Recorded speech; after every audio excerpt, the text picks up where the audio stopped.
هاي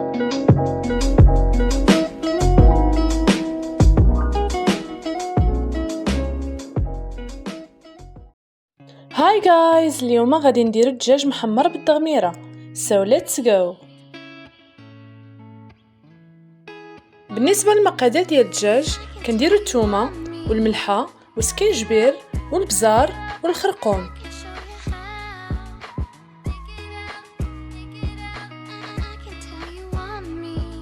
كنخلطوا كاع هاد التوابل بالماء ومن بعد كنضيفوا لهم الثومه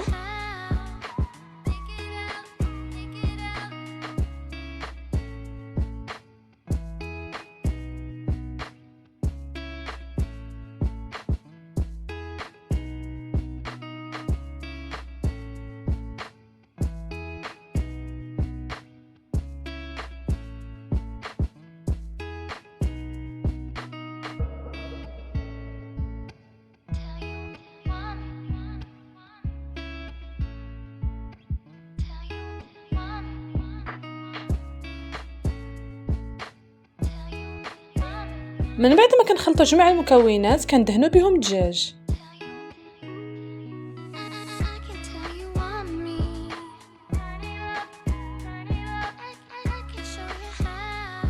ومن بعد كنغطيو كاع الدجاج والكبده بالسلوفان وكنديروهم في الثلاجه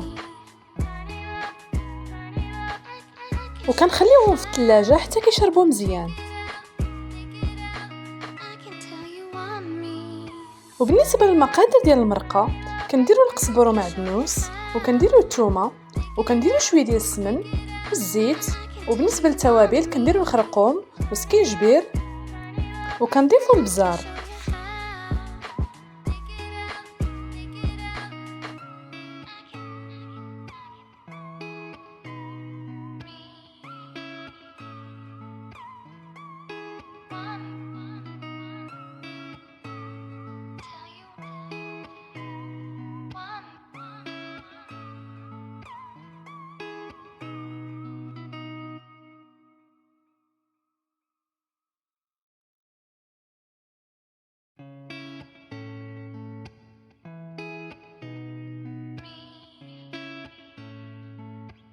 من بعد كنضيفوا كاع هاد المكونات في الكوكوط وكنخليوها طيب.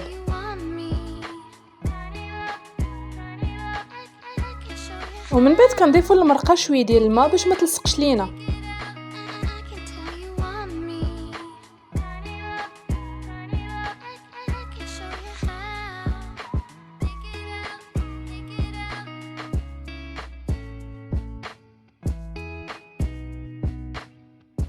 من بعد ما كيطيب الدجاج كنحيدوه من الكوكوط وكناخذوا واحد اللاطه ديال الفران كندهنوها بشويه ديال الزيت ومن بعد كنحطوا فيها الدجاج وكنضيفوا ليه شويه ديال السمن ومن بعد كنديروه في الفران.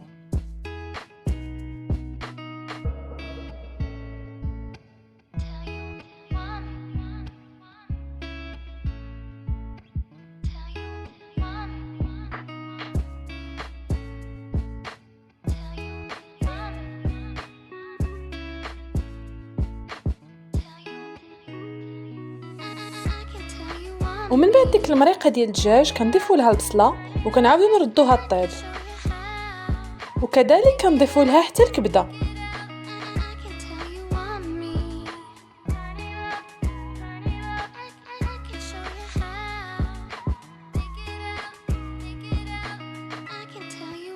بالنسبه لدرجه الحراره ديال الفرن كنديروا 180 او 200 درجه.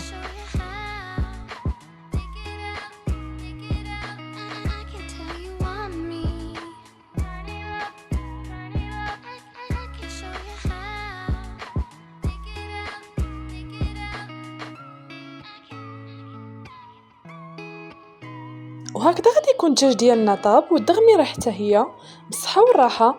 ما تنسوش ديروا سبسكرايب للقناه ولايك الفيديو.